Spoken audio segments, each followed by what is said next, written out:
संकट हारण मोगल देवा सिद्धी सिद्धी प्रभय वर्तन करे सेवा जय देव जय देव.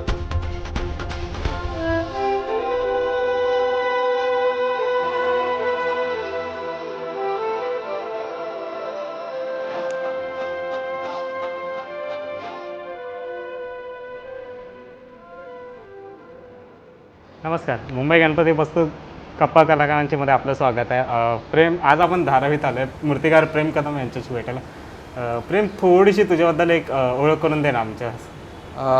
नमस्कार. मुंबई गणपती पेजबद्दल मनपूर्वक आभार. तुम्ही आज आमच्या स्टुडिओमध्ये आलात.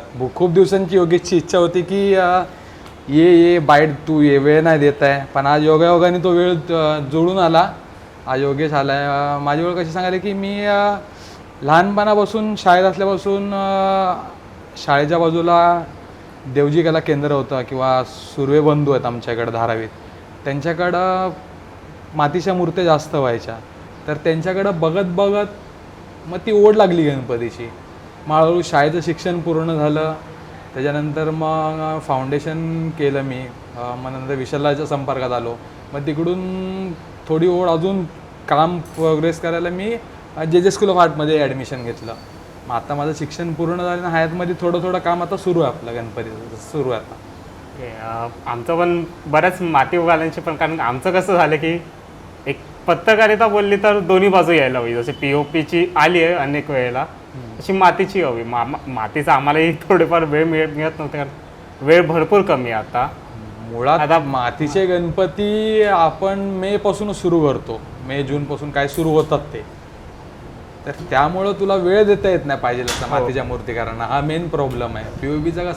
POPचं काम आत्ता सुरू होईल, असं मातीचं काम व्हायला वेळ लागतो थोडंसं. ओके. त्यामुळं त्या बिझी शेड्यूलमध्ये तो वेळ देता येत नाही मातीच्या मूर्तिकारांना. ओके. तर माझा पहिला प्रश्न तुला असा आहे प्रेम, की POPला एक्स गर्लफ्रेंड सारखं का वागणूक भेटते, म्हणजे एवढं का त्याच्यावर? POPला एक्स गर्लफ्रेंडसारखी वागणूक अशी म्हणता येणार नाही. मुळात पर्यावरणपूरक असं प्रत्येक गोष्टी म्हणतात की लगदा पर्यावरणपूरक आहे किंवा माती पर्यावरणपूरक आहे. तर पर्यावरणपूरक असं काहीच नाही. जर आपण एखाद्या भांड्यामध्ये आपल्या फिश टँकमध्ये मासे आहेत आपल्याकडं, आपण त्यामध्ये एखादा गणपती विसर्जन केला किंवा एखादी मातीची वस्तू त्यात विसर्जन केली तर मासे हमखास मरतील, गढूळ पाणी होईल. त्यामुळे माती पण नैसर्गिक आहे ती, पण ही पर्यावरणपूरक तिला म्हणू शकत नाही आपण. किंवा लगदा पण पर्यावरणपूरक म्हणता येत नाही, कारण का पाणी गढूळतो नाही, ते पिण्यायोग्य नाही किंवा दुसऱ्या कुठल्या गोष्टी योग्य नाही. आणि POPचा पण संदर्भ तसाच असतो. पर्यावरणपूरक अशी गोष्टच नाही मुळात म्हणायला गेलं तर. पण POP आणि मातीमध्ये भेद असं आहे की आपण विटंबना थांबवू शकतो गणपतींची. भले आपण मोठे गणपती बघतो तर मोठे गणपती सहसा लाटेने बाहेर येत नाही वजनामुळं, ते वाळू धसले जातात. पण बघायला गेलं तर 2 फूट 1.5 फूट 2.5 फुटाचे गणपती समुद्राच्या बाहेर लाटेने फेकलेले असतात. आणि सध्याला प्रसारमाध्यम एवढे असे आपल्या सणांवर फोकस करून असतात की मग ते आपले सण बरोबर दाखवत नाही. एव्हाना आपला दुसऱ्या सणामध्ये तर मोहरम असतो. मोहरममध्ये आमच्या धारावीमध्ये बरेच ताजे निघतात, ते पण समुद्रावर त्यांचं दफनविधी होतं. मग तो कधीच असा कुठल्या मीडियावर आम्ही बघितला नाही आजपर्यंत. आम्ही या डोळ्यांनी तिथं बघितले JCBने तोडताना किंवा ते आत धसताना, पण आपल्याच धर्माविषयी असा का त्यांच्याकडं? मग प्रत्येक मीडिया झाले, NGO वाले झाले, गणपती झालं, दुसऱ्या दिवशी मग समुद्रावर ते सुरू असतं विटंबना, मग हे झालं आणि ते झालं, हात बाहेर. आपलीच लोक आहेत ना. मुळात तेच थांबवायला आपण पाहिजे. मूर्तिकार म्हणून आपण काहीतरी तो अजेंडा घेतला पाहिजे की असं म्हणता येणार नाही की POPच्या मूर्त्या नका करू, पण त्याला काहीतरी पर्याय किंवा मग कुठंतरी प्रोडक्शन मातीचं वाढवून आणि दोन्ही इक्वेलिटी, जसं श्रेयसची मी त्याची इंटरव्ह्यू बघितली पेजला, तो बोलल्याप्रमाणे कुठं इक्वेलिटी आणून ते थांबवलं पाहिजे. विटंबना मुळात असं काय कुणाला असं दुजाभाव नाही की मातीचे मूर्तिकार आणि POPचा मूर्तिकार. विटंबना मेन मूळ मुद्दा आहे. आता जेव्हा मी कधी कमेंट करतो फेसबुकला की मातीच्या झाल्या पाहिजेत, विटंबना थांबली पाहिजे, तेव्हा बऱ्याच खाली अतिशहाण्यांच्या कमेंट असतात की मग कारखान्याचं पाणी, सांडपाणी प्रदूषित आहे. हे इथं मुळात प्रदूषणाचा विषयच नाही. विषय आहे तो गणपतीच्या विटंबनाचा. आता विषय गणपतीवर होता, ठीक आहे, हळूहळू पुढं नवरात्रीपर्यंत सरकलाय विषय. आता चक्का आता बोलावं नाही तसं, पण नवरात्रीच्या देव्या चक्क क्रेनचा पट्टा लावून देवी विसर्जन होती. मग गणपतीपर्यंत ते बघण्यापुरतं ठीक होतं, पण देवीपर्यंत ते बघायला थोडं विचित्र वाटतं. हा प्रवास थांबला पाहिजे कुठेतरी यांचा. पण मग परत आता जशी अर्धी जण बोलत आहेत की POPच सॉरी की मातीच असायला हवी, मग तू एक मूर्तिकार म्हणून सांग ना की मातीचं तेवढं मास प्रोडक्शन जेवढं आता POPचं तेवढं मातीमध्ये पॉसिबल आहे का या कमी वेळेमध्ये? कारण सरकारकडून आपल्याला तेवढं जागा नाही भेटत आहे. निश्चित कमी वेळेमध्ये तर पॉसिबल नाहीच आहे. मातीचे बघायला गेलं तर मातीचं प्रोडक्शन हे वर्षभर केलं तर तरी पण पॉसिबल नाही. पण जर कारागीर वाढतात आहे मातीचे, आता मुळात मातीचे कारागीर नाहीत आपल्याकडं, ते आता प्रत्येक कारखानदाराचा किंवा प्रत्येक मूर्तिकारांचा एक हे प्रामाणिक आहे की आपल्याकडच्या मुलांना आपण शिकून पुढं नेलं पाहिजे. जसं आज विशालदादा बघतो, तर विशालाच्या हाताखाली बरीच पोरं ट्रेन होऊन दिली, आम्ही पण त्यातनंच गेलो. किंवा केतन विंदे असतील, त्यांच्या हातातून पण संदीप, मी, महेश असेल, आम्ही ट्रेन होऊन पुढं सरकलो. तर असे आता आम्ही गुरुवारसा करून आम्ही पण पुढं मुलं तयार करतोच आहेत. मग असं जोपर्यंत हा पूर्ण हे जाळं तयार होईल तेव्हा मातीचं मास प्रोडक्शन व्हायला काय वेळ लागणार नाही. तसं तर आमच्या धारावीमध्ये माझा मित्रच आहे निलेश शिंदे म्हणून, तर त्याने आता लॉकडाऊनमध्ये त्यांनी मातीचं मास प्रोडक्शन केलं होतं. कच्च्या मूर्त्या तो सेल करत होता. त्यांनी लास्ट टाईम 500 गेले होते, या टाईमला तो 1500 मूर्त्या करतोय. म्हणजे ऑलमोस्ट 1500 मूर्त्याच्या बुक होऊन आउट ऑफ डिलेवरी पण झालेल्या आहेत मातीच्या. तर मग तो करू शकतो, हा एवढा लहान आमच्यापेक्षा लहान आहे तो, जर तो करू शकतो तर बाकीचे काय नाही करू शकत. मेन मुळात भीती बसली आहे मनात.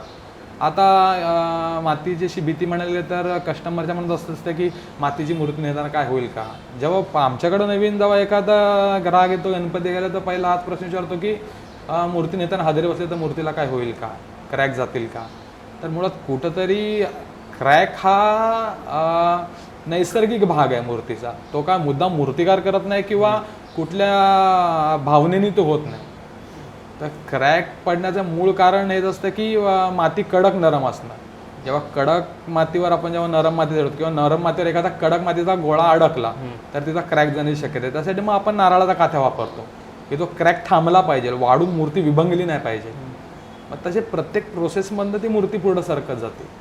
मग तसंच आपण जेव्हा कस्टमरला कन्व्हिन्स करतो की असं होणार नाही, याची शाश्वती होतं, तेव्हा असं काय होत नाही. अशा अनुचित प्रकार तर माझ्या तरी माहितीप्रमाणे घडले नाही. मग तुझं मातीवरून देवीमध्ये एक पेपरचा प्रवास हा कसा झाला? मुळात जी आता धारावीची आदिशक्ती म्हणून सगळीकडे नावारूपायला जी देवी आली ही मुळात ही खूप जुनी देवी आहे. आज तिचं 45 वर्ष झाली ती मूर्ती मातीचीच बनते. पहिला ती 3.5 फुटामध्ये बनायची. धारावी सूर्यबंधू म्हणून आहेत ते आधीपासून देवी त्यांच्याकडे होती 30 वर्ष. मग ती देवी तिथून जेव्हा मी केतन दादांकडं होतो शिकायला, संदीप होता, तेव्हा मग ती देवी संदीपकडे गेली. म्हणजे माझी जेव्हा मूर्ती होती, मी देणगीदार होतो, मूर्ती देणगीदार, तेव्हा मला असं वाटलं की मी तिथून त्या रूपात देवी आणावी. मग तिथून मग आमचा सूर्यवंशी संपर्क तुटला आणि आम्ही संदीपकडं आणि केतन दादांकडं महेश आम्ही सर्वांनी ग्रुप मिळून ती देवी पूर्ण केली. मग तेव्हा मातीचा प्रवास थोडा उंचावला, म्हणजे 3.5 फूट देवी डायरेक्ट 5 फूट झाली होती. आणायला काय वाटायचं नाही, बसवायला काय वाटायचं नाही, पण मॅन पॉवर कमी आहे मंडळात, त्यामुळे ती विसर्जनाला त्रास व्हायचा समुद्राला. म्हणजे मूर्ती इथून 10 पावलं जरी नेली तरी कंबर जाम व्हायची उचलून, कारण ऑलरेडी पाटाचं वजन आणि अखंड मूर्तीचं वजन हे जास्त. 8 गोणी माती तिला मॅक्सिमम तर 8 गोणी जायची माती, आणि त्यामुळे ती मूर्ती विसर्जनाला खूप भारी पडत होती. मग आता करायचं काय तरी म्हणताना मग पेपर मॅचचा एक आम्हाला पर्याय मिळाला की ट्राय करायला हरकत नाही, हलकी होऊ शकते. मग जर हलकीच होणार तर मग हाईट अजून थोडीशी वाढवायला काय हरकत आहे. मग तशी आम्ही लाईफ साईजपेक्षा थोडीशी मोठी, मग त्या टायमाला मी संदीप आणि आम्ही दोघांनी मिळून ती देवी बांधली. त्याच्यामध्ये आम्ही बराच देवीचा स्टडी केला होता, अभ्यास बराच केला होता की म्हणजे एखादी देवी आहे ती दैत्याचा देवी महिषासुराला मारल्या किंवा अन्य बऱ्याच राक्षसांचा वध तिने केला आहे, तर तिची पॉवर काय असणार आहे. जर ती राक्षसांना असा तुडवती आहे तर मग तिचा हात कसा असणार, तर एका झापडीमध्ये राक्षस गार झाला पाहिजे. मग तिचे हाताचे प्रपोर्शन आम्ही प्रमाणापेक्षा थोडे हाताचे पंजे वगैरे जाड केला, म्हणजे थोडीशी बलदंड केली. आता बऱ्याच आम्ही बाकीच्या देवी फक्त सडपातळ असतात, फिगर अशी नाजूक पाहिजे म्हणून करतात, पण मी केलेली देवी तशी नाही, ती थोडीशी बलदंड आणि अशी थोडी खमकी आहे. मग त्या हिशोबाने तो प्रवास तिथं सुरू झाला. आणि देवी करताना एक तुला अशी मजेशीर गोष्ट सांगायला हरकत नाही की जेव्हा आदिशक्ती आमच्या हातात आली पेपर मॅच करताना, आम्हाला स्वतःला जेव्हा आम्ही एखादा गणपती घडवतो, देवी घडवतो, आम्हाला थोडं रूप माहिती असतं की एक्झॅक्ट ह्याचा रिझल्ट काय असणार आहे पुढं. पण तेव्हा आदिशक्तीवर एक्सपेरिमेंट होतं किंवा दुसऱ्या कुठल्याही देवीवर एक देवी स्पेशल एक्सपेरिमेंट करताना आहे ना, आम्हाला माहिती नसतं रिझल्ट काय होणार आहे, पण जो होतो ती करून घेते. लोक म्हणतात तुम्ही खूप चांगली देवी बनवली, पण देवीने तिला घडवण्यासाठी आम्हाला जन्म दिला असं आम्हाला वाटतं. मुळात ती स्वतःहून करून घेते सगळं. पुढचं थोडं हेच, आता शाक्त संप्रदायामधला तू अनेक तुझ्या बोलतात ना, एक गणपती बघितले तुझ्या घरचे, हे खूप वेगवेगळ्या प्रकार, म्हणजे हे असे कधी बघितले नव्हते. मग अनेक वेळा तुला क्रिटिसाइजही केलं. जसं मला आठवतं एक ती गणपतीला अशी चाटण्यानं तू केलेलीस, हां, किंवा एक खोपडी ठेवलेली. मग त्यावेळेला पण अनेक कमेंट्स खालती आम्ही बघत होतो की असे खोपड्यांच्या ह्याच्यामध्ये का ठेवले आहेत. मग ती मस्त केलेलीस तू, एक हे होते बोन्स होते त्यांनी वाजवताना. हां, मग अनेक जण असे बोललेले की हा जो प्रकार आहे तो थोडा वेगळा प्रकार पडतोय. वेगळा प्रकार असा म्हणता येणार नाही, कारण मुळामध्ये मी जे घरी गणपती बनवले, मी कस्टमरला असे गणपती कस्टमाइज देऊ नसेल, कारण का त्यांचा त्या मूर्तीचं तेवढं पावित्र्य सांभाळण्याचा किंवा मग तो पूर्ण जो प्रवास असतो त्या मूर्तीचा. आता जसं तू म्हणतोय तसं ते खोपडीवर ढोल वाजवताना गणपती बनवलेला, तर तो भैरवांसोबतचा एक प्रसंग म्हणताना पण ते काल्पनिक चित्र होतं माझ्या डोक्यात. जसं भैरव हे शिवांचेच अवतार आहेत आणि जसं गणपती पण त्यांचं शिव परिवाराचं एक नातं घट्ट आहे. आणि भैरव हे मुळात स्मशानात राहणारे आहेत, थोडेसे त्या अघोरी टाईपमध्ये पडणारा तो प्रकार पडतो कालभैरवांचा. तर मग जर कालभैरवांसोबत जर बाप्पा खेळायला गेला तर मग तिथं खेळण्यासाठी काय कुठल्या गोष्टी नसणार, तिथं मोदक नसणार खेळायला किंवा उंदरं नसणार खेळायला, मग तो तिकडं काय खेळू शकतो? स्मशानात जर गणपती जातोय कालभैरवांना भेटायला तर तिथं तो काय करू शकतो? तर पहिली तर कन्सेप्ट अशी होती की त्यांच्या वाहनासोबत खेळत होता गणपती, म्हणजे कालभैरवांचा मूळ वाहन कुत्रा आहे त्यासोबत खेळत, पण ते थोडंसं कंपोजिशनला थोडं क्रिटिकल पडत होतं, बॅलेन्सिंगला वगैरे. मग दुसरा बोलता बोलता आमचा संदीपचा माझा असा विषय झाला की आपण कंकालावर खोपडी ढोल वाजवताना गणपती असा लय भारी वाटेल केला तर. तिथं कुठंतरी स्पार्क झाला आणि मग तो गणपती पुढं सरकला. मग जर गणपती आता आम्हाला बरेच कमेंट आले की तुम्ही गणपतीच्या हातात खोपड्या दाखवल्यात, हाडं दाखवल्यात, तर मुळात कंबोडियन गणपती आहे तो मुळात हाडांवर बसलेला आहे, मानवी कवट्यांवर बसलेला आहे. तर गणपती तशा पण रूपात असं लोक बरेच म्हणतात की गणपती लोकांना चतुर्भुज आणि आसनावर बसलेला पारंपरिक हाच माहिती आहे, पण मुळात गणपतीचे पण विविध प्रकार आहेत. जसं देवीमध्ये काली आली, छिन्नमस्त झाली, किंवा अनेक मातंगी झाली, धुमावती झाली, अशा बऱ्याच वेगवेगळ्या याच्यात देवी विभागली आहे अवतारांमध्ये. तसा गणपती पण वेगवेगळ्या अवतारात विभागलेत. बरंच जर तंत्राच्या हिशोबाने बघायला गेलं तर तंत्रपूजेत पण गणपतीला प्रथम मान आहे पूजेचा, मग तो त्या रूपात का नाही पूजला जाऊ शकत? मग ती पूजा तंत्रात व्हावी, ती त्या एक स्पेसिफिक स्पेसला व्हायला पाहिजे, ते त्यांचं पण बरोबर आहे. पण आपण त्या उद्देशाने बसवत नाही, आपण एक त्यातलं एक गोडवा जो म्हणतो बापाने लेकाच्या नात्यातला किंवा भैरवांच्या आणि गणेशाच्या नात्यातला जो काय गोडवा असेल त्यांचा, आता आपण तरी कधी त्यांना असं बोलताना बघू शकत नाही, आपलं दुर्भाग्य आहे ते मन, पण तो आपण या चित्राद्वारे अनुभवाने दाखवू तरी शकतो. तर ते चित्र तसं चालतं. आणि दुसरं त्याच्यानंतर लॉकडाऊनमध्ये तो गणपती तू म्हणतो ते देवीचा चाटताना गणपती गेला होता असा, तर ती मुळात ती शक्ती जास्त लोकांना माहिती नाही, त्या देवीबद्दल माहिती नाही, मला पण माहिती नव्हतं. बऱ्याच दिवस त्या देवीवर शोध सुरू होता. तर मयुरेश विस्पुते गुरुजी म्हणून आहेत, तर त्यांच्याशी माझा संपर्क झाला आणि योगायोगाने ते पण त्याच देवीचे साधक निघाले. पण त्यांनी पहिल्यांदा मी जेव्हा त्यांना फोन केला की असं असं गुरुजी आहे, मला या देवीबद्दल माहिती हवी आहे, तर मुळात ही देवी तंत्रविद्येसाठी वापरली जाणारी देवी आहे असं ते बोलले की तुला कशाला पाहिजे? मी बोललो मला असं मूर्तिकार आहे मी, की मला चित्रासाठी हवी आहे, त्यांना कन्सेप्ट हवेत थोड्या. तर ते बोलले की नाही मी नाही देऊ शकतो सॉरी. आणि मग थोड्या वेळाने त्यांचाच फोन आला की बोल तुला काय पाहिजे. मी म्हणलं नाही, बोलतो ठीक आहे, बोललो मी असं काही नाही, तुम्हाला नसेल सांगायचं तर राहू द्या. बोलले नाही ना, असं देवीबद्दल डायरेक्ट विचारणारे खूप कमी जण असतात, तुझ्या हातून काहीतरी घडवण्याची तिची इच्छा आहे त्यामुळे तुझ्या डोक्यामध्ये हे तिने भरवलंय. मग ते कुठेतरी मला पॉझिटिव्ह थिंग वाटली. मग त्यांनी बरीच मदत केली मला, म्हणजे तिचं रूप कसं आहे, तिने का अवतार घेतला, कशासाठी घेतला, तिची प्रॉपर स्टोरी काय आहे, मग तिने कसं उग्र रूप शांत केलं, काय बऱ्याच पूर्ण तिची कथा पूर्ण त्यांनी ऐकवली.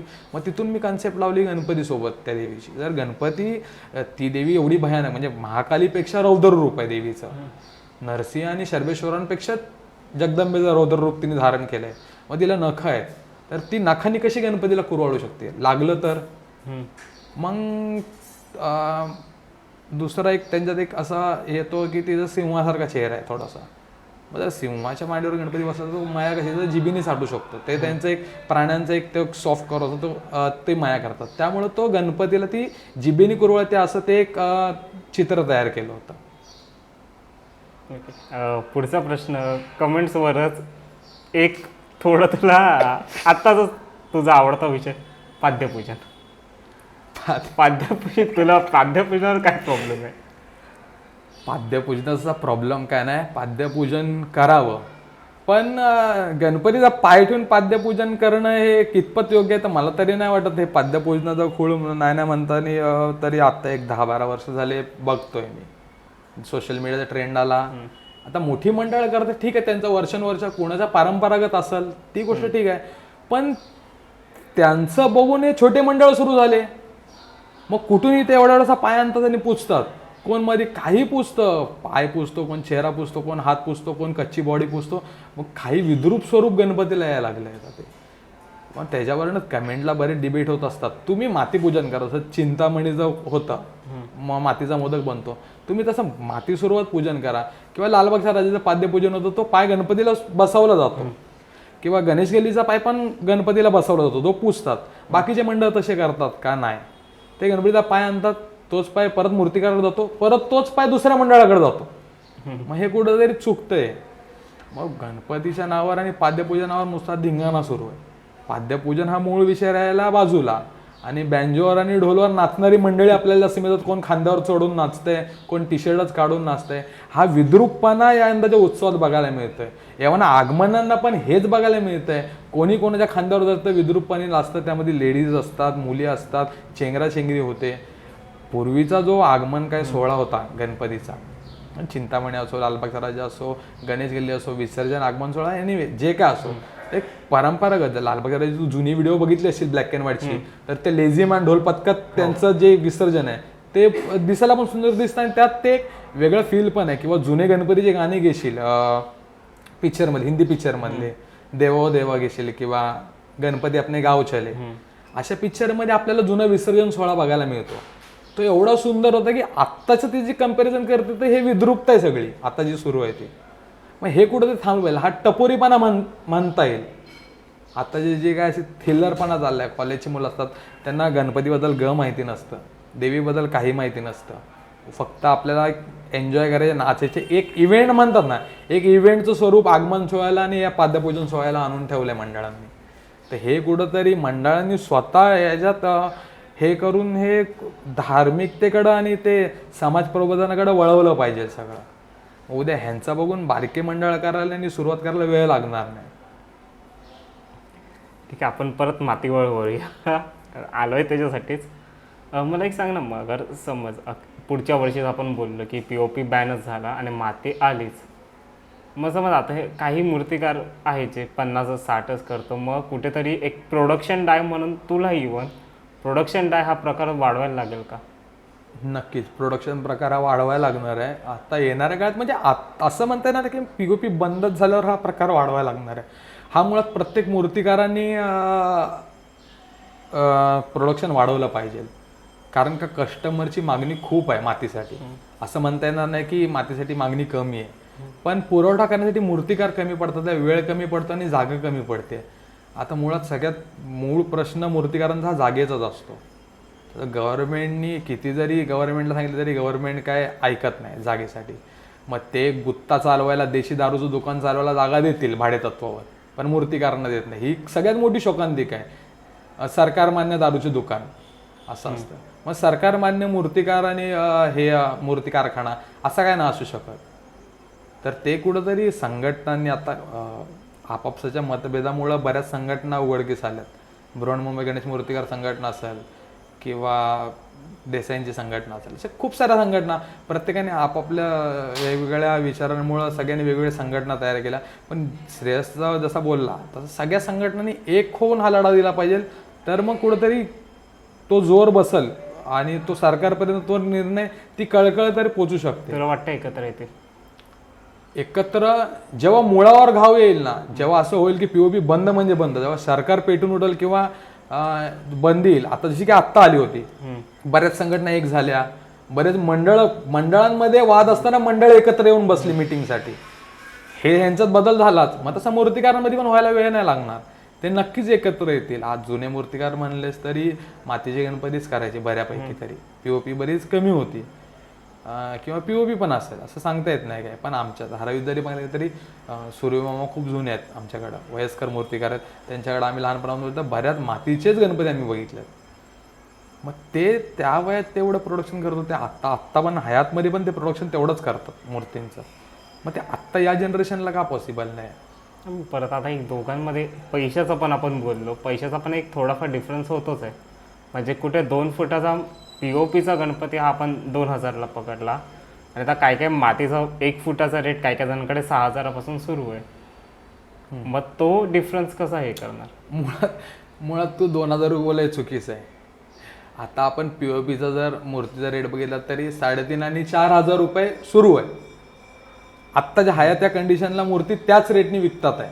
रिटेलवाले होलसेलवाले इथं धारण स्टॉल टाकतात आहे आमच्याकडं, किंवा लालबागला पकड, बरेच आर्टवाले असे स्टॉल टाकून मूर्त्या विकतात आहे. पण त्या मूर्त्यावरती एवढं काय कलाकुसर असते की ती मूर्तिकारांच्याला, मग कोण मूर्तिकार मग धोतर कशाला घाल गणपतीला मातीचं, जे काय पीओपी मध्ये मातीचा जो मास्टरपीस बनतो त्याच्यामुळे मूर्तिकार स्वतःचा जीव ओतत असतो काम करण्यामध्ये.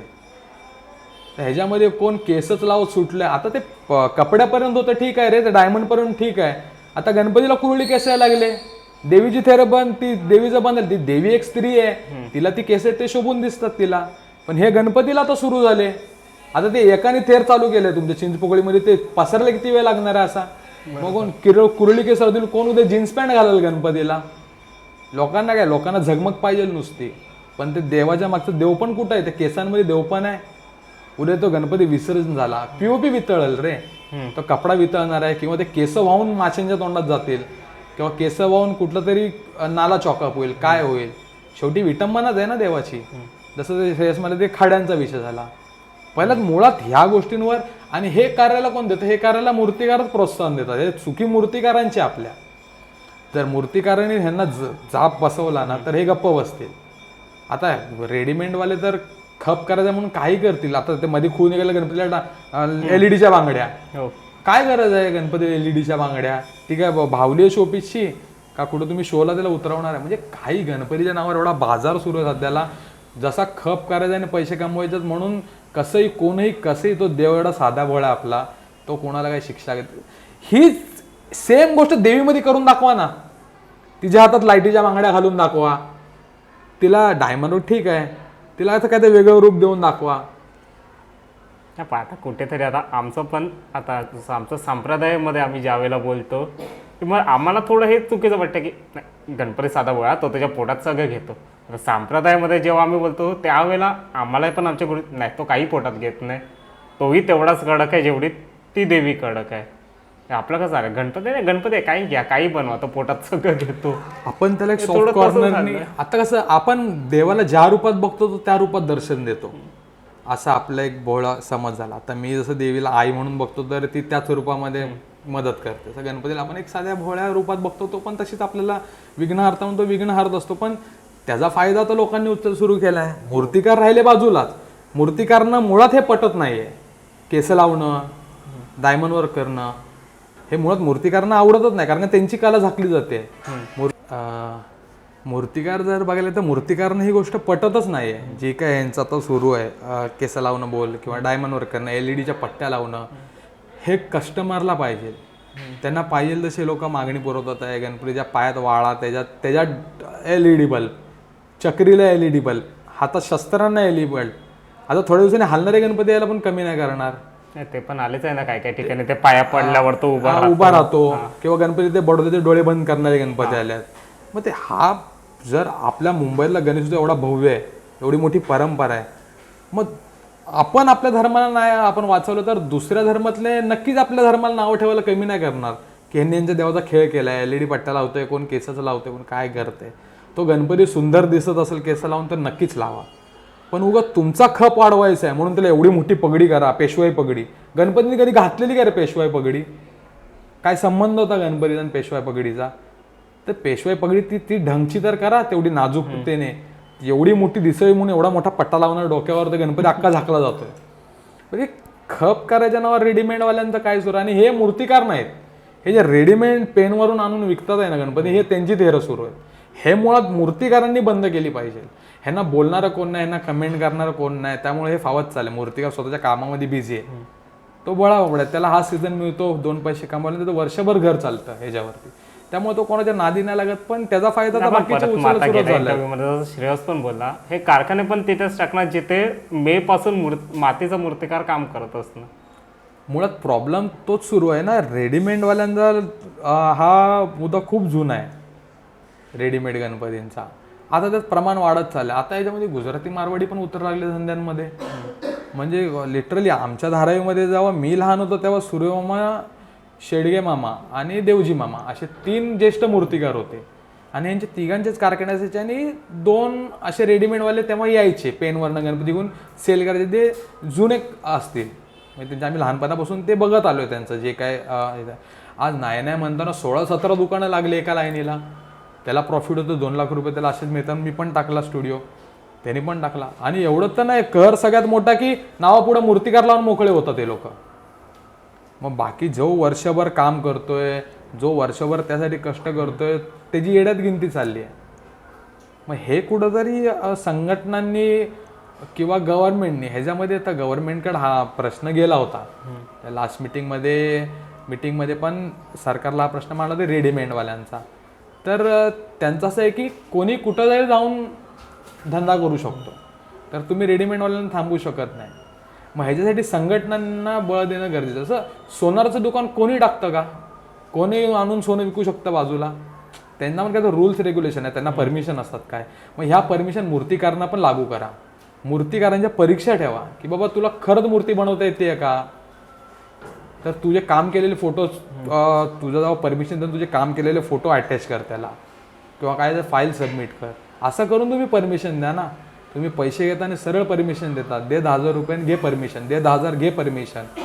असंच सध्याला पैशावरच हा बाजार सुरू आहे, आणि ह्याच्यामुळं गणेशोत्सव पूर्ण वेगळ्या आता दिशेला निघालेला आहे. माझा तोच प्रश्न आहे की तो प्रश्नच आपला थोडा भरकटला की एक पैशांचा जो डिफरन्स होतोय माती आणि POPचा, डिफरन्स असा म्हणता येणार नाही. आता मी जसं तुला सांगितलं, जे ॲडिशनल वर्क आहे त्याचे पैसे एक्स्ट्रा लावत आहे.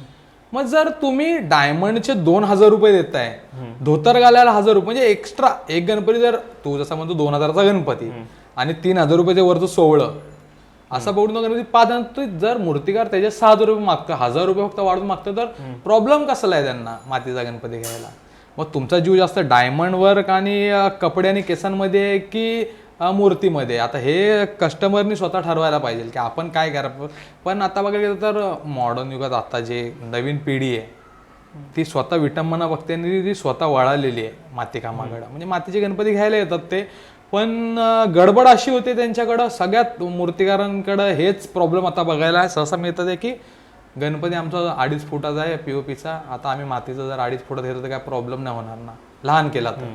आम्ही म्हणतो 2.5 फुटाचा घेऊ नका, उचलायला थोडा भारी पडेल, छोटा घ्या, 1.5 फुटापर्यंत पारंपरिक गणेश मूर्ती घ्या ना. आमच्याकडं आमच्या घरचे म्हणतात की उंची कमी नाही झाली पाहिजे, गणपतीची वाढत गेली पाहिजे. तर हा एक तो गैरसमज आहे जो आधीपासून आपल्या आजोबा पंजोबा असतील त्यांनी एक मनात रूढ केले, गणपतीची उंची वृद्धिंगत वाढत गेली पाहिजे, ती कमी नाही झाली पाहिजे. तर ह्याचा फटका जास्त मूर्तिकारांना पडतो. म्हणजे लिटरली आत्ता जेव्हा जे पारंपरिक मातीचे घेणार ते तर घेतात 1.5 फुटाच्या वरती किंवा 2, जास्त मॅक्सिमम 1.5-2 फुटापर्यंत गणपतीची मागणी असते त्यांची. पण जे नवीन कस्टमर येतात ते डायरेक्ट विचारतात 3 फुटाचा भेटेल काय? आम्ही स्वतःच एकदम असं करतो, अरे 3 फुटाचा एवढा मातीचा गणपती घरी उचलून नेणं आणि ते विसर्जन वगैरे किती त्रासदायक आहे, ते वजन आणि सांभाळणं टोटली जी काय हँडलिंग आहे. छोटा 2 फुटापर्यंत गणपती हँडल आरामात होतो इझिली, कारण का त्याच्या काथेचं बांधकाम असेल किंवा आतमध्ये सुतळ असेल काय असेल XYZ, आतमध्ये जो काही स्ट्रक्चर मातीसाठी लागतो तो भक्कम असतो. 2 फुटाला तो चालूनच जातो, काही प्रॉब्लेम होत नाही येताना. आपल्या मूर्त्या इथून नाही ना म्हणलं तरी सुरतला कच्छपर्यंत गेलेत आजपर्यंत, तरी काही असा प्रॉब्लेम कुठं आला नाही हादऱ्यामुळं, कारण का काथ्या वगैरे त्याचा जो एक रोलिंग असतो तो एकदम मजबूत असला की तसा काही एक प्रॉब्लेम मूर्तीत येत नाही. पण हीच भीती आत्ताच्या नवीन पिढीकडे आहे की आम्ही गणपतीची हाईट छोटी केली तर आमच्या घरचे ओरडतात किंवा आमचे आजोबा म्हणतात की गणपतीची छोटी झाली पाहिजे, आणायचं तर POPचाच आण पण मोठा आण. असं ही जो मनस्थिती बदलेल ना हे ग्राहकांची, तेव्हा आपोआप तो कल अजून वाढेल मातीकडे. असं तर आमचं तर तसंच मत आहे. आणि जितपत आता मी यावर्षी पण ऑब्झर्वेशन केलं की हीच कंडिशन आहे. पण मग परत अगर तेच होतं ना की समज आता माती वाढलीच तेवढी आणि आता काय काय जणांना प्रोडक्शन पण नको असतात की नाही नाही माझा गणपती वेगळाच दिसायला हवं. मग ज्या वेळेला प्रोडक्शन पण नको आहे, मातीच हवी आहे, मग त्यावेळेला एक मूर्तिकार कसं त्याचं डिफरन्शिएट करणार? म्हणजे 100मधले 10% असे कस्टमर असतात की त्यांचा गणपती त्यांना कधी वेगळा हवा असतो. आता कस्टमरच्या मागणीनुसार जसा गणपती वेगळा हवा आहे तसा एक बजेटचा समतोल वाढत जातो किंवा बजेट जास्त असतो. म्हणजे चित्र असतील किंवा गणपतीत काय फिरवा बदल असेल तर त्याच्यामध्ये बजेट वर खाली होतोच, गणपतीचा प्राईज वाढतेच, त्याबद्दल नो डाऊट. पण जे पारंपरिक गणपती आहेत त्यांचा तेवढा बजेट नसतो. म्हणजे नाही ना म्हटलं तरी 1.5 फूट झाला, 2 फूट झाला गणपती, हे मॅक्स टू मॅक्स 6 ते 8 हजारच्या रेंजमध्ये गणपती चांगल्यात चांगले एकदम सुबक गणपती मिळतात. आणि त्यात जर POPच्या रेंजला उतरून जर म्हणतो 2-2.5 हजारचे गणपती, तर हे पेनला सुद्धा मिळतात मातीचे. जसं कोविडच्या सिच्युएशनला किंवा या वर्षाच्या सिच्युएशनला POP आणि मातीचं जसं चालू होतं तर पेनमध्ये 40% प्रोडक्शन मातीचं झालेलं होतं. मग हे मुंबईत का झालं नाही? मुंबईतले मूर्तीवरून हातावर हात ठेवून गप्प होते, POP चालू झाली पाहिजे. पण त्यांनी दुसरा पर्याय निवडलाच नाही. जर नाही झाली तर आपण मातीचे करून टाकू, उपाशी नाही मारला पाहिजे, आपलं पूर्ण फॅमिली त्याच्यावर वर्षभर चालते. मग त्यांनी जर केलं तर आपण काय नाही करू शकत. आता नाही ना म्हणतात विनय झाला, आता नवकी पोरत पेनमधली विनय पाटील झाला, स्वराज झाला, राज असेल, तिकडं बरीच दादाकडे शिकलेली चांगली पोरं आहेत, ते हमखास मातीचे गणपती करतात आणि एकदम सुबक करतात आहे. परत एक मातीला पण एक हाईट रेस्ट्रिक्शन घेतच आहे ना. नक्कीच हाईट रिस्ट्रिक्शन नक्कीच आहे. त्याच्यामध्ये सुवर्णमध्य जेव्हा बृहन्मुंबई गणेश मूर्तिकार संघाची मीटिंग झाली तेव्हा बरेच ज्येष्ठ मूर्तिकार होते तिथं, अण्णा असतील, बागवे असतील, भरपूर मूर्तिकार होते. तेव्हा आम्ही पण तिथे मागे उभा होतो, श्रेयस पण होता तिथं. तेव्हा सगळ्यांचा एका गोष्टीला पाठिंबा होता की मूर्ती ही ज्या घरगुती गणेश मूर्ती आहेत त्या मातीच्या करा, 4 फुटापर्यंत किंवा 3.5 फुटापर्यंत, मॅक्स टू मॅक्स 4 फुटापर्यंत मर्यादा ठेवा मातीच्या गणपतींना, आणि 4 फुटाच्या वरती POPची सुरू राहू द्या. कारण का विषय कसा होतो, ही तर मी परत तेच म्हणतो की प्रदूषण हा विषयच नाही. मुळात विरोध आहे तो विटंबनेला आहे. प्रदूषण हा मूळ मुद्दा येतच नाही याच्यामध्ये, विटंबन हा विषय येतो. तर जेव्हा 5 फूटची मूर्ती जेव्हा समुद्रात विसर्जन होते तेव्हा ती लाटा येऊन जाऊन वाळू आत घुसते मूर्तीच्या, हॉलो मूर्तीच्या, आणि ती मूर्ती आपोआप धसून जाते. त्यामुळे ती लाटांच्या मारेन ती मूर्ती बाहेर येणं अशक्य असतं. ती लवकर हाताने पण हलत नाही. जर तू समुद्रावर कधी गेला असेल तर तू येत नाही. पण 2 फुटाची मूर्ती सहज अशी लाटत अशी गोल गोल फिरत बाहेर फेकली जाते. तर हे मुळात थांबवण्याचा उद्देश होता आणि तिथे एकमताने हा ठराव मंजूर झाला होता. पण त्यांचं नंतर काय गडबड झाली ते आम्हाला काही माहिती नाही की नंतर हा पुढं का विषय सरकला नाही. पण तेव्हा हे सगळ्यांनी, म्हणजे ज्येष्ठ मूर्तिकार सूर्यबंधू असतील किंवा मोठे बरेच चांगल्या मूर्तिकारांनी सांगितलं की हां ठीक आहे असं होऊ द्या, अर्धे गणपती मातीचे आणि अर्धे POPचे. मग हे चांगलं आहे, जी भव्यता आहे भव्यता पण जोपासली जाईल आणि परंपरा पण जोपासली जाईल. मग ह्या दोघांची सांगड घालून हा सुवर्णमध्ये, आणि शेवटाला हा सुवर्णमध्ये आहे. ह्याच्याशिवाय आपण व्यतिरिक्त POP पण बंद करू शकत नाही किंवा माती पण बंद करू शकत नाही. मग ह्याच्यामध्ये गव्हर्नमेंटला आता श्रेयसने जे सांगितलं होतं तर तसंच एक मधला रस्ता काढावाच लागणार आहे त्यांना लवकरच. पेपर तुला वाटतं का की पेपर ऑप्शन असेल POPला? पेपर POPला ऑप्शन असेल, पण मी जितपत आता पेपरचे देवी करतोय, जितपत मी ते कॉम्प्लिकेट हँडल केलं, जे काय कारणं असतील की जी काय संकट आले त्या पेपर करताना, पेपरचं असं असतं की पेपर हा उन्हाळ्यामध्ये सुकतो कडक, जसा पाऊस लागतो तसं पेपर मॅचला मॉइश्चर पकडायला सुरू होतं. मग कधी कधी मूर्ती नरम पडते तर ब्रेक होण्याचे चान्सेस जास्त आहेत. जर तो गणपती जर जोडून ठेवला आहे किंवा तो गणपती कास्टिंग करून ठेवला आहे पेपरचे, तर नक्कीच ते गणपती व्यवस्थित होऊ शकतात. जर डायमधले गणपती 12 फुटाचे पारंपरिक आहेत, आसनावर वेलिंग कोचवर बसलेले, तर ते गणपती नक्कीच पेपर मॅचमध्ये चांगले होतील. पण जे फिरवाफिरीचे चित्र गणपती, जसं गोड गणपती झाला, चिंतामणी झाला, किंवा अजून बरेच हे चित्राचे गणपती आहेत, तुळशीवाडी वगैरे, प्रगती सेवा मित्रमंडळ झाला, हे चित्राचे गणपती आहेत. आणि ही खरी तर भव्यतेची परंपरा आहे. गणेश गल्ली वगैरे आपल्या मुंबईत बघण्यासारखे गणपती हेच असतात, हवेतले बॅलन्सिंग जॉब.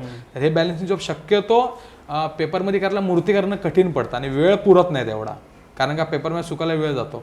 पण हीच गोष्ट POP मध्ये पटकन होते. त्यामुळं हे मोठे गणपती, आमचं तर असंच म्हणणं आहे की POP बंद करू नका, बंद करा असं तर आमचं मत नाही.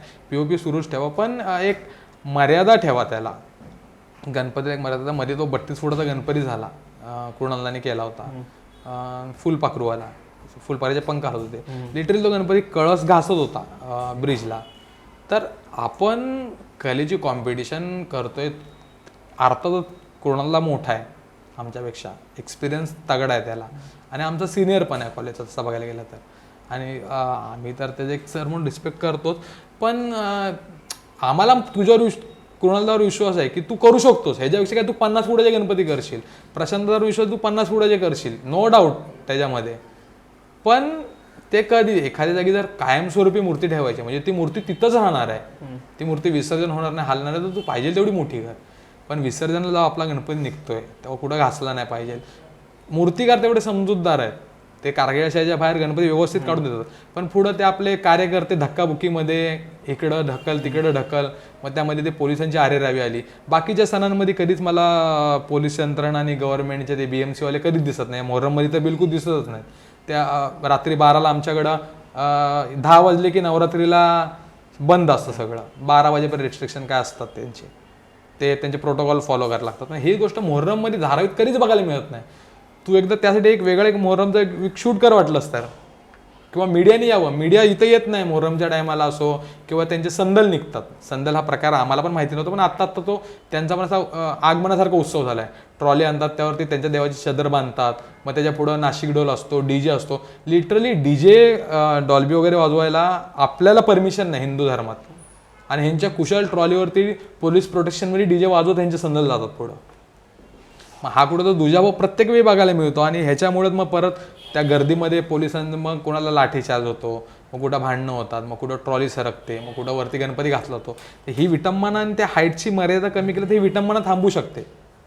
मग तुम्ही 20 फुटाचे गणपती करा, अजून बॅलन्सिंग जॉब करा, चांगले चांगले करू शकतो, अजून देखणे गणपती वगैरे. जसं की आता तसं बघायला गेलं तर जुने आपण गणपती आता बरं, तू मध्ये #आठवण असं काहीतरी, आठवणीतला गणेश उत्सव, ते खूप सुंदर होतं. त्यामध्ये कितीतरी गणपती नवीन बघायला मिळाले की ते चित्र असायचे असे, म्हणजे 8-8 फुटाचे गणपती, सुंदर असं एखादं 4-5 कॅरेक्टर धरून, आणि विसर्जनाला पण ते पूर्ण सगळे कॅरेक्टर असायचे. एखादा गणपतीची स्टोरी असायची, किंवा द्रौपदी, महाभारत यातल्या स्टोरी असायच्या, तर ते बघायला पण सुंदर वाटायचे गणपती. मग तेच तुम्ही जर 12 फुटात करता तरी ते तेवढं सुंदर वाटणार आहे. मग चित्र म्हणून ते का होऊ शकत नाही, प्रभावळच का हवी आहे, हा पण सगळ्यात मोठा माझा प्रश्न आहे की प्रभावळीलाच एवढं महत्त्व का दिलं गेलंय. मग एक तर लवकर होते म्हणून, किंवा आपल्याला जास्त त्यातून पैसे मिळतात त्यासाठी, म्हणजे काय की काम दाखवण्यासाठी. जर काम दाखवतो तर तुम्ही या चित्रांमधून पण दाखवू शकता, चित्र वगैरे करून, की मंडळांना त्या गोष्टी ॲक्सेप्ट नाहीत. आता मंडळांना सवय तर मूर्तिकारांनीच लावली खरं बघायला गेलं तर. म्हणजे एवढ्या वर्षात तर प्रबळ उत्सव हा जास्त बघायला नव्हता, पण जेव्हा चिंतामणी आणि आय थिंक ताडदेवचा राजा, जेव्हा ते महाभारताच्या थीमवर गणपती झाले, तिथून तो प्रभावळाला कृष्ण, मारुती, मग सगळे 33 कोटी देव तिथं अवतरले प्रभाळावर, असं म्हणायला हरकत नाही. आता अजून तुला एक वेगळा म्हणायचं विटंबनेचा विषय जर सांगायचा झाला तर आता एक नवीन फॅशन निघाले, गणपतीच्या मुकुटावर देवीचा चेहरा असतो. तो कुठल्या बेसिसवर हे मूर्तिकार इकडं देवीचा चेहरा लावतात. मला हे कुठल्या तू आज गणपती संप्रदायामध्ये असं कुठल्या संप्रदायामध्ये लिहिले तुला तरी माहिती आहे का, किंवा शाक्त परंपरेमध्ये पण लिहिलं की देवी गणपतीच्या मस्तकावर देवी बसली आहे. हे काही करतात गणपती सोडून, हिथं देवीचा चेहरा लाव, हिथं काही कुठं काही विटंबना सुरू आहे. कोण शंकरच काढतंय सोंडावर, कोण हनुमान काढतंय, म्हणजे कुठं काय करावं. अगदी आजकाल तर नाममध्ये पण देव आले, तेच तर नामवर सोंडावरती देव आल्यात. मग काय विटंबना, म्हणजे आता काय बोलायचं त्यांना. मला आता एकदम, मी जेव्हा पहिल्यांदा तो गणपती बघितला इथं तशी देवी येते पॅचमध्ये, तो खडा गायब झाला आणि तिथे देवी प्रगटली. मलाही आठवत आहे त्यावेळेला, मलाही त्यावेळेला प्रश्न पडला नाही, मला वाटलं शाक्त संप्रदायामधलंच कोणाला तरी विचारावं. आता आम्हालाच प्रश्न पडला की हे चालू काय, पण आता त्यांना बोलणार पण ते मुळात मूर्तिकारच नाही तर त्यांना बोलण्यात पण काय अर्थ नाही. जर ते मूर्तिकार असेल तर त्यांची समजूत तरी काढली असते की बाबा आपण मूर्तिकार, आपण असं नाही केलं पाहिजे. मुळात कोणाची जर डाय आणायची, गणपती कास्टिंग करायची, हवं तसं काम करायचं, पैसा कमवायचा गणपतीवर, हेच चालेल. देव पण त्यात कुठंच उरलेलं नाहीये. ठीक आहे, एक शेवटचा प्रश्न तुला. मग पुढे काय, या पुढचा प्रवास काय असणार अगर समज POP बंदी झालीच, कारण आता शेवटी सुप्रीम कोर्टाचा निर्णय आहे, अगर झालीच, मग यापुढे तुला वाटतं की मूर्तिकारांना या सगळ्याच्या म्हणून कसं बाहेर पडतं? असं बघायला गेलं तर सगळ्यात तू लय महत्त्वाचा प्रश्न विचारला, पुढचा प्रवास कसा. आता हा प्रश्न मूर्तिकारांना पण पडला. सगळ्यात मोठा प्रश्न जागेचा. मूर्तिकारांनी स्वतःचं काम फाईन ठेवलं पाहिजे. उगाच रदाड गणपती द्यायचे आणि गणपतीला आतमध्ये जोडणी नाही, काय नाही, काथ्या नाही, गणपती प्रोडक्शन करायच्यात म्हणून मूर्तिकारांनी केले नाही पाहिजे. त्या मूर्तीमध्ये काहीतरी गोडवा पाहिजे, तर तुम्हाला कस्टमर समोरून पैसे देईल. आज जसं विशाल दगड पण प्रोडक्शन आहे, 120 गणपती 130 गणपती दादा पण करते, किंवा आता यंदा 150च्या पण वर. मी दादाकडे अजून गेलो नाही, पण दादाकडे पण 150च्या वरती असतील. केतन दादाकडे 150 गणपती असतात. इव्हन हटकरांकडं 1200-1300 गणपती होते. माधुसकर असतील किंवा खानविलकर असतील गिरगावातले, त्यांच्याकडे आज हयातीला 600-800 गणपती रेडी आहेत, पेंटिंग करून झालेले आहेत मातीचे. मग ते कसं रोलिंग ठेवतात, ते एवढं कसं मॅनेज करतात, ते त्यांच्याकडून आपण शिकलं पाहिजे. आणि त्या कामाची क्वालिटी आपण कस्टमरला सवय लावली पाहिजे की हा गणपती असा गोड दिला, तुम्ही घेऊन जावा.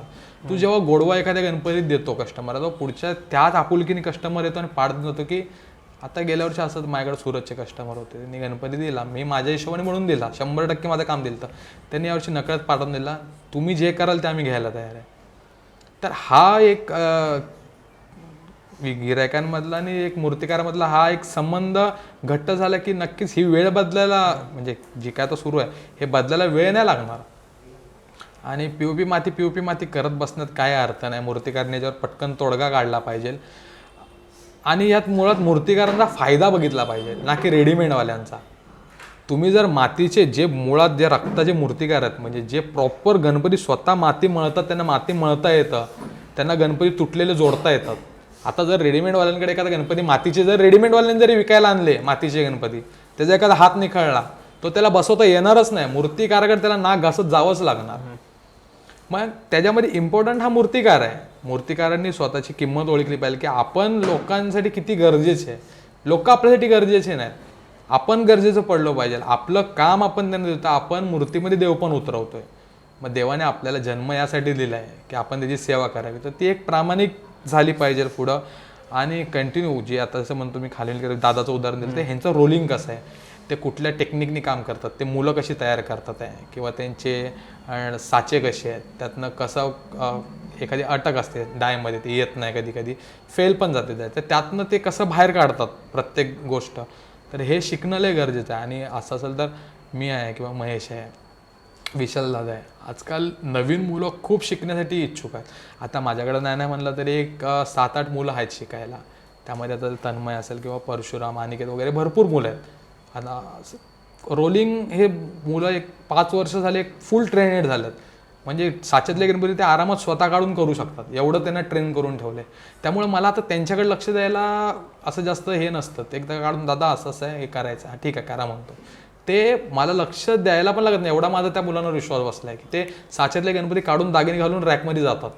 मग मी फक्त चित्रांसाठी आता थांबलो आहे. पहिला मी सगळे मीच स्वतःच करायचो, पण मी आता फक्त चित्र करतो आणि बाकी डायतले गणपती मुलं करतात आहे. तर ही प्रोग्रेस प्रत्येक मूर्तिकारात झाली पाहिजे. आता थोड्या दिवसांनी हे पण मुलं बाहेर पडतील, इथून नवीन मुलं येतील शिकायला, हे स्वतःचे कारखाने टाकतील. हे झालं पाहिजे. जेव्हा असं एक ते बोललो मी मागे, एक जाळं तयार होईल जेव्हा मूर्तिकारांचं नवीन, तर माझ्याकडे ऑर्डर फुल होते, तर नक्कीच आज जसं विशाल दादा आहे, विशाल दादाकडे मूर्तीचे बुकिंग आउट ऑफ आहेत, तसं दादा मग माझा फोन नंबर देतो किंवा महेश सर येतो, विनोद असेल आमच्याकडं, संदीप असेल, दादा फिरवतो कस्टम की बाबा इकडे जाऊ, ह्याच्याकडे मिळणार तुला काम असंच गोडवा. तर कस्टमरची कमी किंवा मातीचे हे जे कमी नाही आहेत, कमी मूर्तिकारांचे. मूर्तिकार घडलेत आता, आधी कमी होते पण आता बरेच आहेत. तर ही गोष्ट डेव्हलप व्हायला पाहिजे मातीच्या मूर्तिकारांमध्ये. आणि प्रत्येक तेच नेहमी म्हणलं की रोलिंग सुरू राहिली पाहिजे त्यांची. आणि राहिला प्रश्न जागेचा, तर कमी भाडेतत्वावर कुठं जागा मिळते हे मूर्तिकारांनी शोधलं पाहिजे, ना की सरकारवर डिपेंड राहायला पाहिजे. आज जर मूर्तिकारांचं जर एखादा मूर्तिकारला घर नाही, तो भाड्याने घर शोधतोच ना रे. गव्हर्नमेंटवर तर डिपेंड राहत नाही की मला गव्हर्नमेंट घर देईल म्हणून. मग तसं तर आम्ही पण तशीच, आम्ही पण भाड्यावरच जागा घेऊन गणपती करतो किंवा म्हणा. आणि मातीच्या मूर्तीमध्ये भाडं सुटतं आणि 2 पैसे पण मिळतात चांगले आपल्याला, आणि आपली कला सादर करायची आपल्याला चान्स पण मिळतो. फक्त एवढं की त्यामध्ये मेहनत आणि वेळ जास्त द्यावा लागतो. तर मग हे देण्याची तयारी मूर्तिकारांनी केली पाहिजे. उगाच मूर्तिकार बोटं मोडत असतात. श्रेयस पण तसंच बोललं की जागा जागा जागा, पण मुळात आपण भाड्याने जागा घेऊन आपण का करू शकत नाही? तुम्ही तयारी दाखवली पाहिजे. आपण स्वतःहून पुढाकार घेऊन लोन असतील काय XYZ जे काय असतील प्रोसेस पूर्ण करून आपण सगळं केलं पाहिजे, ना की गव्हर्नमेंटवर डिपेंड राहून. जसं तू म्हणशील तरी एक सगळ्यात सुंदर उदाहरण गोव्याचं आहे. तर गोव्यामध्ये पूर्ण POP बंदी आहे, मातीच्या मूर्त्या ते जास्त घडतात. आता त्यांच्यासारखं तर असं बोललं की त्यांच्या तिकडे माझ्या ऐकण्यात असं आलं की त्यांच्या इथं मूर्तिकाराची मुलगी आहे, तिच्या लग्नाचा खर्च 1.5 लाख रुपये काहीतरी गव्हर्नमेंट देतं लग्नामध्ये भेट म्हणून. ते किंवा खर्च करतं, किंवा मग त्यांना हॉल वगैरे कमी रेंटवर मिळतात, किंवा बऱ्याच गोष्टी असतील. एक गव्हर्नमेंटच्या फॅसिलिटी मिळतात, प्रत्येक मूर्तीमध्ये काहीतरी मानधन मिळतं त्यांना. तर ही फॅसिलिटी मुंबईत पण सुरू व्हायला पाहिजे, पण त्याच्या आधी हा बाजार थांबला पाहिजे. आता उद्या सगळेच मूर्तिकार म्हणून ह्याची फॅसिलिटीचा लाभ घ्यायला, जसं आधी काहीतरी प्रकरण झालंय संघटनेचं. मूर्तिकारांना बऱ्याच काही योजना दिल्या होत्या, पण त्या बऱ्याच बोगस मूर्तिकार त्यात जमा झाले. तर असं झालं नाही पाहिजे. गव्हर्नमेंटने पण त्यासाठी व्यवस्थित प्रशिक्षण केंद्र खोलली पाहिजेत तिथं प्रॉपर. जसे आता जे स्कूल ऑफ आर्ट झालं किंवा बरेच स्कूल ऑफ आर्ट आहेत जिथं शिल्पकला शिकवतात, तसं प्रॉपर गणपतीचं शिक्षण घ्यायला कार्यशाळा आहेत. मग या कार्यशाळेमध्ये पण मुलं शिकतात. मग त्यांच्यासाठी पण गव्हर्नमेंटने काहीतरी हे केलं पाहिजे की बाबा हा मूर्तिकार, तर ह्याला निदान एक काहीतरी छोटी सवलत असते की मेडिक्लेम असेल किंवा एक अजून काहीतरी सवलती असतील. पण असं सांगताना मग मेडिक्लेम नाही आता सध्याला, पण बाकी लोन वगैरेसाठी सवलती बऱ्याच कलाकार कोट्यामधनं आहेत. तर त्या मूर्तिकारांपर्यंत पोहोचत नाही, हे संघटनेचं काम आहे मूर्तिकारांपर्यंत त्या आणून द्यायचं. किंवा आता तुझ्यासारखे प्रसार माध्यम आहेत, सोशल नेटवर्किंग खूप पॉवरफुल आहे. तर ह्याच्यामधनं ह्या गोष्टी सगळ्या घडल्या पाहिजे. मुळात हे आता गेल्या आम्ही अण्णांकडनं ID बनवून घेतले प्रत्येक मूर्तिकारांसाठी.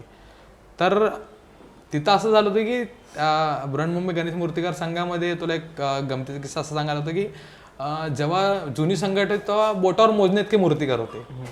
मग मूर्तिकारांची संख्या जास्त दाखवण्यासाठी त्याच्यामध्ये रेडीमेडवाल्यांना पण मूर्तिकार म्हणून आत घुसवलं गेलं की आमची मॅनपॉवर जास्त आहे. तर ते पहिला तिथं कुठंतरी गडबड झाली आणि ते आत्ता भोगायला लागते.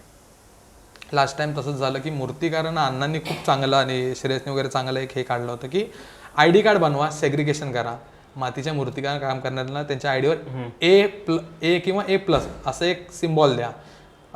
जे कच्चे आणून रंगवतात त्यांना B द्या, आणि जे रेडीमेड विकतात त्यांना C असे ID कार्ड इश्यू करा. म्हणजे जर पहिला कोण अप्लाय करते जागेसाठी तर तो पहिला मातीला मिळायला पाहिजे, जर तो नाही तर मग Bला मिळायला पाहिजे, नंतर Cला. असं ते एक भाग त्यांनी तयार केला होता. तो सुंदर होता, पण त्यासाठी रेडीमेडवाल्यांनी त्या गोष्टीचा विरोध केला अण्णांकडे बराच. तो काय मला तरी ती गोष्ट खटकली होती की मूर्तिकार संघटनेच्या ऑफिसमध्ये मूर्तिकार असताना रेडीमेडवाले आवाज चढवून बोलतात की हे नाही झालं पाहिजे, हे चुकीचं आहे. आम्ही हे कुठंतरी मला खटकलं त्या दिवशी. आज मूर्तिकार वाढल्यात तर संघटनेने हे सगळ्या गोष्टी जुन्या काय असतील तर तुम्ही एवढ्या वर्ष काय केलं? काहीच नाही केलेलं आहे. मला संघटनेकडनं तर अजून तरी रेशन वाटप वगैरे ते कोविडमध्ये झालं तर ते पण NGO थ्रू झालं होतं. कुठे तर NGO तिथे संघटनेला जॉईन होऊन हे सगळं केलं होतं. कुठलं एक्झिबिशन झालेलं नाही बृहन्मुंबई गणेश मूर्तिकार संघाचं, किंवा कुठल्या अशा गोष्टी घडलेल्या नाहीत. आणि तशा काही ॲक्टिव्ह पण गोष्टी होत नाहीत तिथं. जसं की आता बृहन्मुंबई ह्यांचा हे झाला कामगार संघ झाला, प्रशांत देसाई वगैरे त्यामध्ये आहेत. त्यांनी खूप छान प्रकारे एक्झिबिशन हे केलं आणि खूप चांगली संघटना, एकदम अशी पॉवरफुल आहे. म्हणजे युथ संघटना बोलायला हरकत नाही त्या संघटनेला. म्हणजे जुनी संघटना आपली ती का अशी पॉवरफुल होत नाही, हा सगळ्यात मोठा प्रश्न आहे. हे संघटनेच्या पदाधिकाऱ्यांनी वगैरे या गोष्टीवर विचार केला पाहिजे. आणि मुळात हे पहिला सगळ्यात मूर्तिकाराचं दुखणं म्हणजे रेडीमेडवाले. आज धारावीत सांगायला गेलं तर आज महेशला ओळखत असशील, माझा गुरु महेश कदम. तर महेशनी कारखाना आता सुरू केला आहे. त्याने पण POPचे मूर्त्या रंगवून स्टॉल हे केलेलं आहे. POPच्या मूर्त्या रंगवून स्टॉल हे केला आहे. आणि त्याच्या बाजूला अजून एक रेडीमेडवाल्याचा कारखाना आहे, उजवीकडं पण आहे आणि डावीकडं पण आहे. मग ह्याच्यामध्ये मूर्तिकाराला दबाव येतो ना कुठेतरी, त्याचं प्रोडक्शन खपत नाही, जे आजूबाजूवाल्यांचे खपतात आहे. पण ते मुळात बंद झालं पाहिजे. जो मूळ मूर्तिकार आहे त्याला पहिला न्याय मिळायला पाहिजे, त्याच्या हक्काचे पैसे त्याला मिळायला पाहिजेत. आज ते मूर्तिकारांचे गाळे जे मिळतात आहे, जसं की तू सायन्स स्टेशनच्या खाली उतरशील, तो काळ्या किल्ल्याचा पट्टी, तिथं तर बाजार आहे अख्खा तो जसा इकडं दादरला कबूतरखाना आहे तसा इकडं तो सायन्सचा पट्टा झाला. नाही ना, म्हणजे त्या जागेवर केस सुरू आहे, पॉलिटिशियनची जागा आहे का, त्या जागेवर केस सुरू आहे आणि ती जागा भाड्याने आहे. तीच नातेवाईकांना भाड्याने दिलं आहे, काही एखाद मूर्तिकार एखादा आहे तिथं. बाकी बघशील तर सगळे असे रेडीमेडवालेच आहेत आणि ते गणपतीवाल्यांपेक्षा जास्त कमवून निघतात आहे पुढं. जर मूर्तिकार वर्षाला जर समज एक छोटा मूर्तिकार 5 लाख रुपये कमवतोय वर्षाचा, त्याचा नेट प्रॉफिट 5 लाख आहे, तर तिथे रेडीमेडवाला 15-20 लाख रुपये कमवून जातोय. मग तो फटका पडतोय मूर्तिकाराला. जर त्यांचं आवक बंद केला तर ती नक्कीच तो क्राऊड पूर्ण मूर्तिकाराकडे फिरेल आणि मूर्तिकारला फायदा होईल त्याचा, जेणेकरून तो स्वतःची भाड्याने जागा घेऊन तरी तेवढी ताकदीने तो उतरू शकतो. तर मुळात रेडीमेडवाले बंद झाले पाहिजे आणि त्या मूर्तिकारांना तिथूनच बळ मिळेल की पुढं चालना करायचं. किंवा रेडीमेडवाल्यांचं पण मन बदलेल की बाबा आम्ही पण काम शिकलं पाहिजे, पेंटिंग असो किंवा काही असो, छोटे मोठे तरी काम शिकायला पाहिजे. ते काय करतात, गणपतीला एकी गणपती विकतात, रक्षाबंधनाला राख्या विकतात, देवी सेल करतात, दिवाळीला फटाक्या विकतात आणि आंब्याच्या सीझनला आंबे विकतात. मग ह्याच्यामध्ये असं नाही करू शकत का की आता जसं हे पेंट भरून घेत आहेत, मग तसं मुंबईमधूनच समजा अगर तुम्ही वर्षभर मूर्त्या बनवले आणि त्या लोकांना मग ते सेल करायला दिले तर मग मूर्तिकारच का नाही सेल करू शकत, हाच सगळ्यात मोठा प्रश्न आहे. त्यांना सेल करायला द्यायचं एवढी गरज का म्हणजे पडते? तेवढी अगर प्रोडक्शन वाढले, आता समज 600 मूर्त्या असतील तर समज इथे 100 इथे 100 इथे 100 असं बोलतोय. स्वतः मूर्तिकार हे करू शकतो, तो स्वतः राहून तो गाळे स्वतः टाकून तिथं त्याच्या घरच्यांना बसून करू शकतो हे सगळं मॅनेज, असं करायला हरकत नाही. पण मुळात मी तुला प्रश्न तेच सांगतोय ना की त्यांच्या खांद्यावर देण्याचं काय हरकत नाही, ते सीझननुसार धंदा चेंज करत असतात. पण मूर्तिकार तर सीझननुसार बदलत नाही, तो गणपती तर गणपती आणि देवीच करतो, त्यानंतर त्याकडे काही काम नसतं, तो वर्षभर घरीच असतो. किंवा त्यामध्ये कुणालाची एक छान इंटरव्ह्यू तू घेतली होतीस की नाही माहिती नाही मला, पण कुणालाने एक छान मुद्दा मांडलेला की गणपतीवाले जेव्हा मुलगी बघायला जातात, लग्नाचा प्रश्न येतो तेव्हा घरचे विचारतात काय करतो मुलगा, जेव्हा तो मूर्तिकार म्हणताना घरचे हसतात. पण त्या लोकांना माहिती नसतं की आत्ता जी हयात जी पिढी आहे मूर्तिकारांची, ही काय रेशो घेऊन गणपतीचे अमाऊंट घेते किंवा कसं हे करते. खरं बघायला गेलं तर इंजिनियर आणि हे मेकॅनिकल वगैरे हे बरेच शिकलेले किडे होतच राहतील, पण मूर्तिकार होणे जन्मातच पाहिजे. भरपूर साऱ्या परीक्षा देऊन एम्प्लॉय वगैरे होता येतात, चांगले पैसे पण कमवता येतात, पण मुळात मूर्तिकारांसाठी हे आयुष्य झिजवावंच लागतं. त्यासाठी दुसरं ऑप्शनच नाही मूर्तिकारांकडं. आणि जेवढी रिस्पेक्ट मूर्तिकारांना असते ना ते बाकीच्यांना नसते. आज जशी माझी ओळख तुझ्याशी झाली आहे किंवा बरेच मूर्तिकार असतील जे तुम्ही जेवढ्या आपुलकीने माझ्याशी बोलता तेवढं तुम्ही दुसऱ्यांशी बोलूच शकत नाही, कारण हे कॉर्डिनेशन आपलं त्या मूर्तिकाराच्या ह्याच्याने झालेलं आहे, दुसऱ्यांच्या ह्याच्याने नाही. तर हा खूप मोठा प्लस पॉईंट आहे. आता सध्याला मूर्तिकारांना रिस्पेक्ट खूप आहे तशी बघायला गेली तर, मंडळांकडनं पण आहे, मित्रांकडनं पण आहे. पहिला कलाशी सगळ्यांकडे पोचत नव्हती, पण आता सोशल मीडिया एवढा पॉवरफुल आहे की छोट्याला छोटा मूर्तिकार पटकन सगळ्यांपर्यंत पोचतोय. आणि आज तू जसं रेटचं म्हणलास मगाशी की माझ्याकडं 2 फुटाला जर 10,000 असेल तर माझ्याकडे शिकणारा मुलगा आहे तो माझ्यापेक्षा 2% कमीचं काम देत असेल, पण त्याच्याकडे 5,000 आहे तर त्याकडनं तो घेऊ शकतो आरामात, काही प्रॉब्लेम. तो त्याचं स्टार्टअप आहे, तो पण पुढं ग्रोथ करत. आम्ही पण कुठेतरी 2,000 रुपयांनी गणपती केलेले आहेत 2-2 फुटाचे, तर ते पुढं सरकत ग्रोथ करत येऊन आम्ही इथं थांबलोय. तसं तर सुरुवात प्रत्येक मूर्ती करायची तर ती सवय लागायला वेळ नाही लागणार कस्टमरला, तर ती मेन मुळात मूर्तिकारने लावलं पाहिजे. आणि मुळात हे रेडीमेडवाल्यांचा खूप मोठा प्रश्न आहे हा, ह्याच्यात हस्तक्षेप संघटनांनी मजबूत राहून केला पाहिजे. बाकी असं काय वेगळं अजून त्यात बोलण्यासारखं नाही. हे मूळ संघटनेवर सगळं डिपेंड करतं किंवा यूथ जी आता नवीन पिढी आहे मूर्तिकारांची, म्हणजे श्रेयस झाला, मी, महेश असेल, संदीप असेल, बरेच आहेत नवीन आता तयार झालेले, ह्यांना एका छताखाली आणण्यासाठी आहे ना एका कोणाचा तर आधार पाहिजे. तसं आम्ही दादाशी बऱ्याच वेळा बोललो, विशालदाशी जसं आमचे गुरु आहेत की दादा तू लीड कर आम्हाला, आणि तुझं शब्द खाली पडून देणार नाही गव्हर्नमेंट, हे आम्हाला माहिती आहे की तुझी पॉवर काय आजच्या घडीला. दादा एवढं म्हणजे की आत्ता सध्याला काम करू दे, आत्ता सध्याला काम करा, हे पुढं जेव्हा भविष्यात अशी वेळ येईल तेव्हा मी नक्की करेन तुमच्यासाठी. तर मग हे यूथ सगळ्या नवीन मूर्तिकारांनी एक होऊन ही एक गोष्ट केली पाहिजे. आणि राहिला गोष्ट अजून बराच तुला एक सांगायला गेलं तर आता जसे मूर्तिकारांना एक ज्या म्हणजे आता नवीन मूर्तिकार असतात त्या मूर्तिकारांना नाही येत काम, काय काय जणांना काम जमत नाही किंवा काय काय जण नुसतेच असे म्हणजे इंटरेस्टिंग असतात त्यांच्यासाठी. त्यांनी रेडीमेड दुकान टाकण्याऐवजी कलरचं किंवा मूर्तिकारांना जे लागणारं साहित्य असतं त्याचे जागोजागी स्टॉल टाका ना. ज्याची गरज आहे ती गोष्ट करा, म्हणजे निदान तुमचे पण पैसे बरेच सुटतील. आज आम्हाला जरी नाही म्हणलं तरी इथून रंग जरी लागला गोल्डन गेला तर इथून परेलला यावं लागतं मंगलज्योतमध्ये किंवा पुढे इनायतमध्ये जायला लागतं CSTला. हे दोनच दुकान याच पट्ट्यात पडतात आणि आता एक प्रसाद म्हणून प्रसाद ट्रेडर्स म्हणून एक बायकायला नवीन आलाय तर त्याचं एक पडतं. एवढ्या लांब जाण्यापेक्षा जर आमच्या इथं जर कोणी टाकलं तर आम्ही त्याकडनं काय नाही घेऊ. अरे हे रेडीमेडवाल्यांनी पण ह्यात तुमच्या पोटावर पाय तर तुम्ही त्याला काहीतरी मार्ग शोधा. दुसऱ्याच्या पोटावर पाय देऊन पैसे कमवू नका, सोबत कसे कमवू ह्याचा विचार जास्त केला पाहिजे त्यांनी. तर ही गोष्ट खूप महत्त्वाची आहे आता सध्याच्या घडीला तरी हेच झालं पाहिजे. ठीक आहे, धन्यवाद. तुम्ही इतका वेळ दिलास त्याबद्दल मुंबई गणपती टीम तुझी आभारी आहे. धन्यवाद.